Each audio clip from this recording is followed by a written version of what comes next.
There is a sound the ocean makes before sunrise that I never heard in all my years back home. It is not loud, it is not dramatic. It is more like a long breath rolling over the sand, pulling back and returning again. Most mornings I wake before 5, step onto the little balcony outside my bedroom, and stand there with a mug of coffee while the sky over Bohol turns from black to gray to pale orange. The first fishing boats are already out. A rooster starts up somewhere behind the house. I can smell salt, damp wood, and whatever my neighbor is frying for breakfast. Sometimes it is dried fish, sometimes garlic rice. Sometimes I cannot tell, but it always smells like somebody is already living their day. Then I look down at the water, maybe 80 yards away, and I still have the same thought. How did a man who lost everything at 67 end up waking beside the ocean? Everything. I do not use that word lightly. My name is Robert Hale. I am 70 now. I grew up outside Cleveland, Ohio, worked 38 years in industrial equipment sales, raised 2 children, paid my taxes, kept my lawn cut, and believed I had done most things the responsible way. I was never rich, but I thought I was safe. That turned out to be a dangerous difference. At 67, I had a house with 22 years of memories in it, a retirement account that looked respectable on paper, and a small consulting business I believed would carry me through the gap between work and Social Security. My wife Carol had died 4 years earlier after a long fight with ovarian cancer. That fight had already taken more from us than I like to admit. The medical bills came in layers. Insurance covered a lot, but not everything. Travel, specialists, medications, home care, lost work, little charges that looked harmless until you stacked them together. By the time she died, I had drained most of our cash savings and borrowed against the house. I told myself I could rebuild. I know. Famous last words. The consulting business started well. I had contacts. I knew the industry. A former colleague introduced me to a man who wanted to expand a regional distribution company. He needed capital for inventory and promised me a percentage of the profits. I did not hand him money after one lunch. I checked documents. I called references. I looked at contracts. I thought I had been careful. What I had actually done was spend months convincing myself that the opportunity had to be real, because I needed it to be real. I invested $142,000.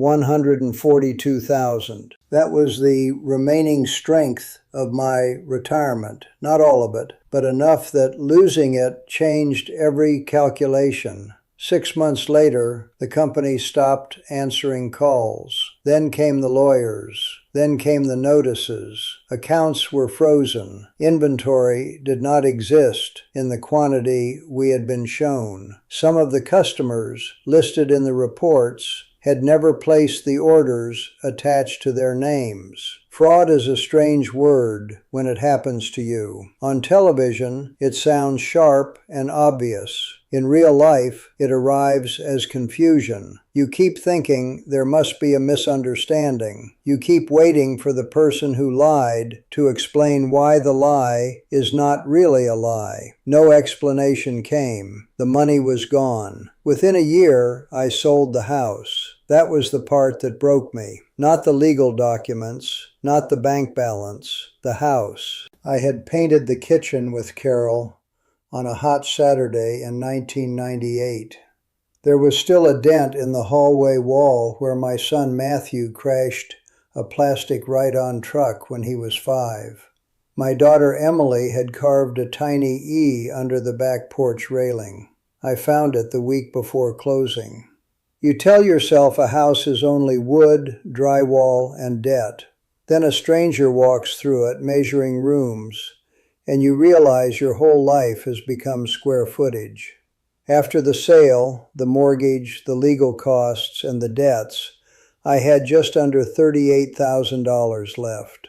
$38,000 at 67. I moved into Emily's finished basement in Columbus. She never made me feel unwanted. I want to be clear about that. She and her husband Ryan were kind.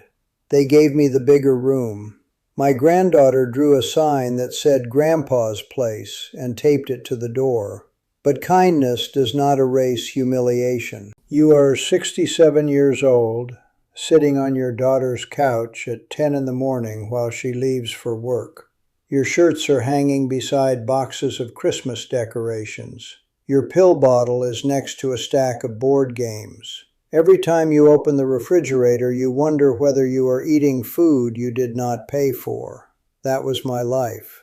I tried everything I could think of before I considered leaving the country. I applied for sales jobs. Some interviewers were polite. Some looked at my age before they looked at my resume.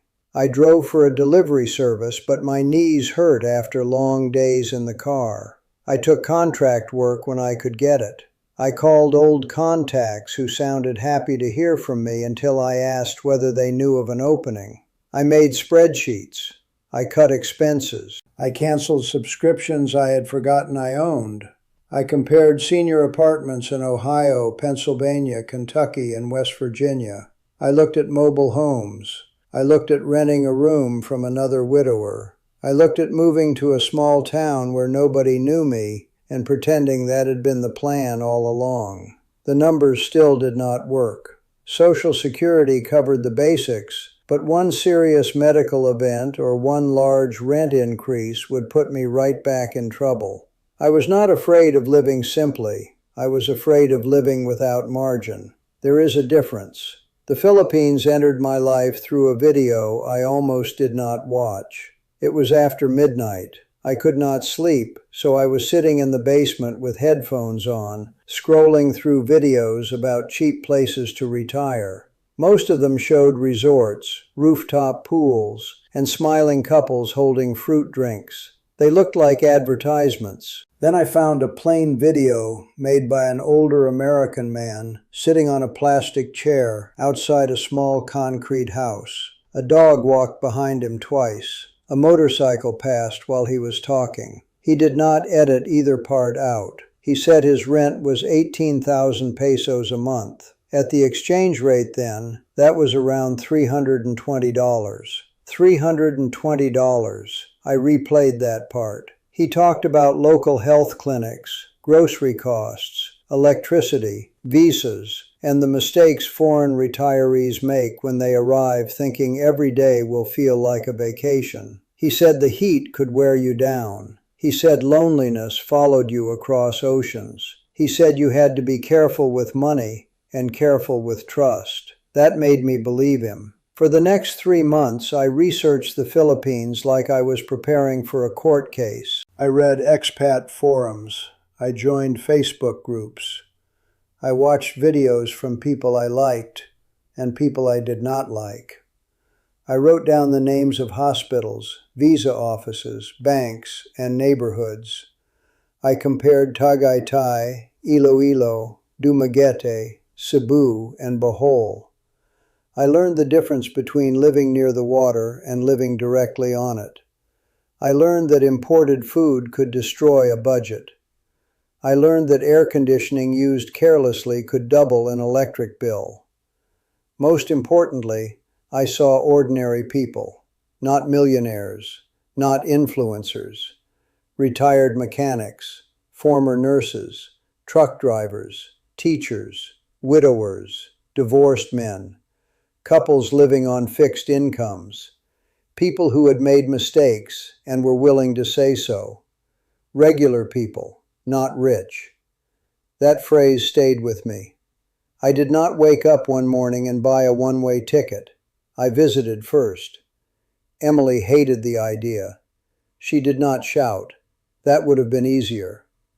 She sat across from me at the kitchen table and asked quiet questions. What if you get sick? What if somebody takes advantage of you? What if you run out of money? What if you are lonely? The hardest question was the one she did not ask. What if you leave us because you are ashamed? I was ashamed, but I was not running from my family. I was trying to stop becoming a permanent emergency in their lives. I booked a 30-day trip to Bohol because it felt slower than the bigger cities, and because I had found a small apartment near Panglao that I could rent by the month. I arrived in March, just before the heat became unbearable. The first thing that hit me was the air, warm, heavy, and full of smells, exhaust, salt, food, rain sitting in the ground even when the sky was clear. The second thing was the noise. Tricycles, dogs, children, roosters, karaoke, scooters, and people talking outside as if walls were optional. The third thing was how quickly strangers noticed I was confused. A driver at the airport asked where I was going. I showed him the address. He looked at it, looked at me, and said, "Sir, that is not Panglao town. That is farther." I thought I was being scammed before I had even left the parking lot. He was telling the truth. That was my first lesson. Caution is useful. Suspicion can make you stupid. The apartment was not what the photos had suggested. It was smaller. The shower pressure was weak. One cabinet smelled like mildew. The air conditioner rattled like a toolbox in the back of a truck. But the rent was 20,000 pesos a month, about $350 at the time. It included internet and water. 20,000 pesos, $350. From the front gate, I could walk to a small road lined with sari-sari stores, laundry shops, fruit stands, and little places selling rice meals. The beach was not private or perfect. There were boats pulled onto the sand, dogs sleeping in the shade, plastic chairs, and children chasing each other near the water. It felt real. During that first month, I made mistakes every day. I bought imported cereal that cost more than a full local lunch. I left the air conditioner running while I went out and nearly fell over when the electric bill came. I agreed to a tricycle fare without asking the price first. I wore heavy jeans in the middle of the afternoon and thought I might melt into the pavement. I also got sick from something I ate. For 2 days, I lay under a thin sheet, convinced I had made the worst decision of my life. A woman named Liza, who managed the apartment, knocked on my door because she had not seen me outside. She brought rice porridge, bananas, bottled water, and instructions delivered in a tone that reminded me of Carol. "Drink this. No coffee, no beer, rest." I had known her for 11 days. She would not take money. That confused me more than the illness. Back home, I had spent a year feeling like a burden, even when nobody said I was one. In Bohol, people kept giving me small pieces of dignity without making a performance out of it. The man at the laundry shop learned my name. A neighbor named June started saving me a chair when men gathered outside in the evening. A boy from the next house asked me to help him practice English for a school presentation. In return, his mother sent over grilled chicken and rice. None of these things were dramatic. That is why they mattered. At the end of 30 days, I flew back to Ohio. The basement looked exactly the same. My boxes were still stacked against the wall. The sign my granddaughter made was still on the door. Emily hugged me and cried. I cried too. For a week, I told myself I would stay. Then I opened my spreadsheet. In Ohio, even living with family, I was spending more than I expected. I was contributing to groceries and utilities, paying for insurance, transportation, medications, and all the small costs of American life. If I moved into my own senior apartment, my budget would go negative almost immediately. In Bohol, I had spent less than $1,400 for the month, including the apartment, food, local transportation, phone service, and the stupid imported cereal. $1,400. And I had not spent the month hidden in a basement. I had walked every day. I had lost 6 pounds. My blood pressure was lower. I had spoken to more people in 30 days than I had in the previous 6 months.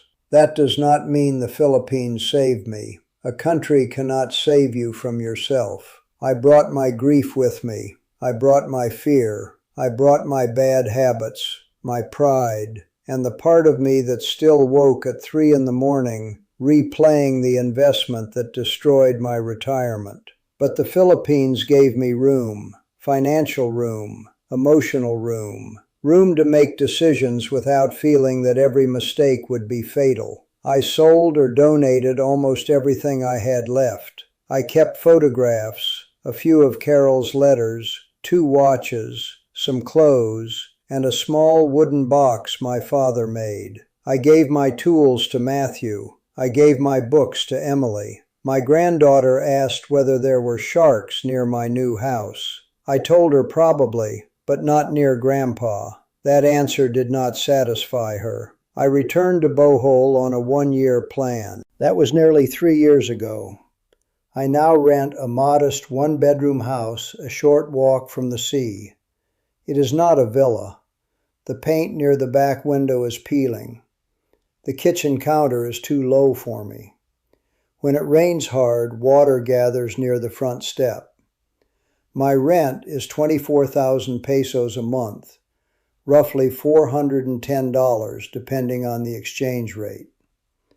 The owner includes basic internet. I pay electricity and water.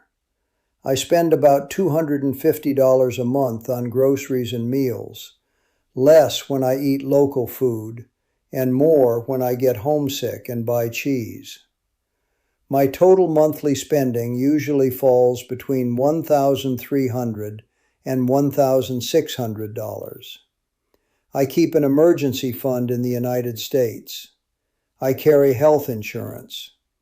I have a plan for serious medical care. I do not lend money I cannot afford to lose. I do not invest in businesses.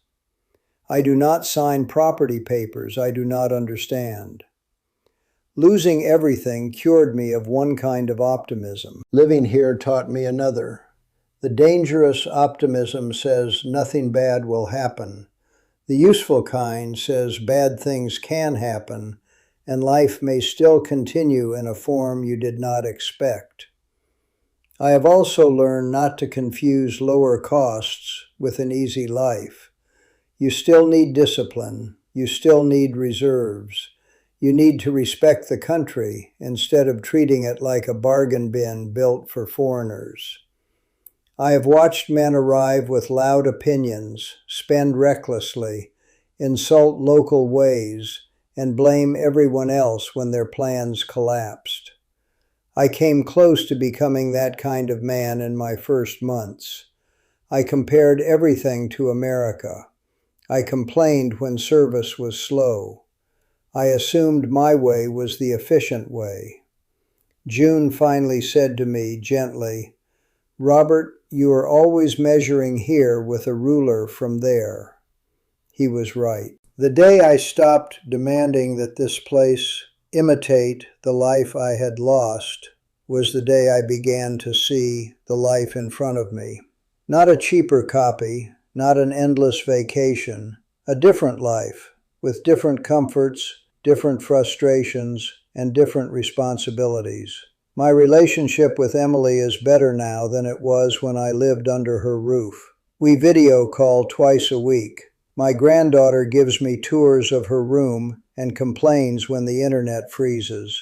Matthew visited last year. He thought I had joined some strange retirement colony. Then he spent 3 mornings drinking coffee on my balcony and understood. He said, "Dad, you look like yourself again." I had not known I stopped. There are hard days here. I miss birthdays. I miss autumn. I miss the first snow, though I do not miss shoveling it. I miss sitting with people who remember Carol without needing me to explain who she was. Sometimes the heat is exhausting.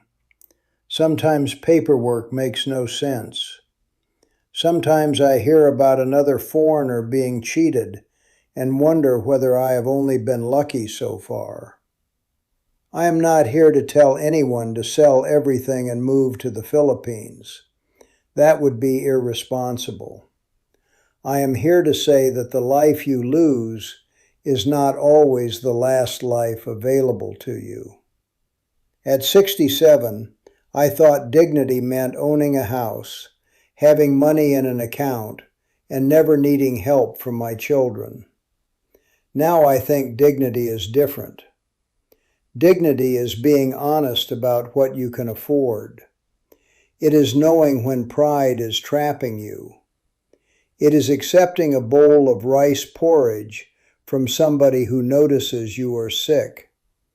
It is starting over without pretending the starting over was part of some grand plan. Most mornings I wake before 5. I make coffee in a dented metal pot because the electric machine broke and I never replaced it. I open the balcony door. The air is already warm.